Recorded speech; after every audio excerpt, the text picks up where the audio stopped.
La parole est à Monsieur Jean-Pierre Door. Merci, Monsieur le Président. Ma question s'adresse à Monsieur le Premier ministre.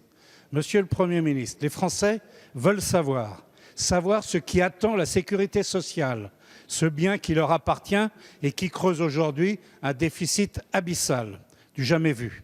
Après avoir évoqué au Sénat un déficit de 41 milliards d'euros, on en arrive à 92 milliards d'euros en ajoutant les propositions pour l'hôpital ainsi que les nombreuses promesses qui sont passées et à venir. Et sans parler de la loi autonomie et dépendance, évaluée entre 7 et 10 milliards d'euros par M. Libault, et sans parler évidemment de la revalorisation attendue salariale des professionnels de santé et qui est revalorisation très méritée. On assiste au déficit le plus monstrueux des dernières années, 3 fois plus que celui de 2009-2010, après la crise économique. Il est vrai qu'après avoir subi l'effet des gilets jaunes en 2019, la crise sanitaire fait plonger l'assurance maladie et la COS.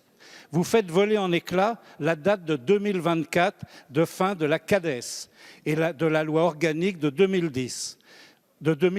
Oui. Vous faites voler en éclats la dette qui va être supérieure à 130 milliards d'euros pour l'assurance maladie et exige bien entendu le retour à l'équilibre. Monsieur le Premier ministre, ma question est simple. La représentation nationale, comme les Français, veulent connaître vos intentions, veulent connaître quelles seront les solutions budgétaires dans le domaine de la sécurité sociale. Je vous remercie. Merci, chers collègues. La parole est à Madame Christelle Dubos, secrétaire d'État auprès du ministre des Solidarités et de la Santé.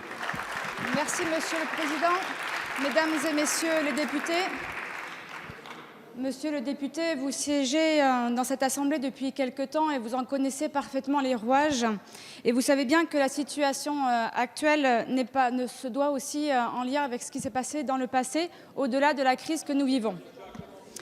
Nous avons fait des efforts importants pour ramener le déficit de la dette de la sécurité sociale il y a encore de cela quelques mois. Nous traversons actuellement une crise et c'est par rapport à cette crise que nous devons faire évoluer notre système de santé. C'est bien dans ce cadre-là que nous devons répondre aux besoins des soignants, aux besoins des usagers, aux besoins des patients pour adapter notre système de santé à l'attente qui est forte et qui est importante.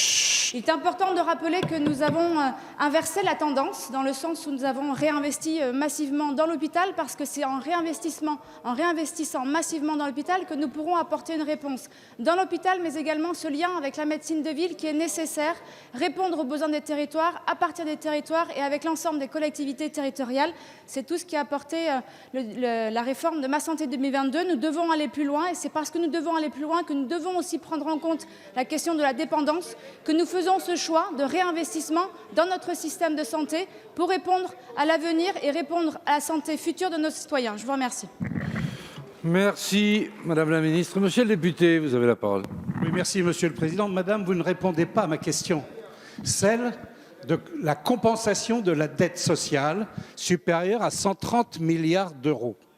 Comment allez-vous faire?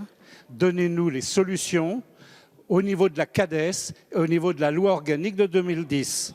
Sont-elles éliminées? Merci. Merci, Monsieur le député. Madame la Ministre. Monsieur le député, ce sujet sera entièrement traité. Il est travaillé puisqu'il s'agit d'une loi organique avec les parlementaires. Vous y serez entièrement associés. Merci, Madame la Ministre.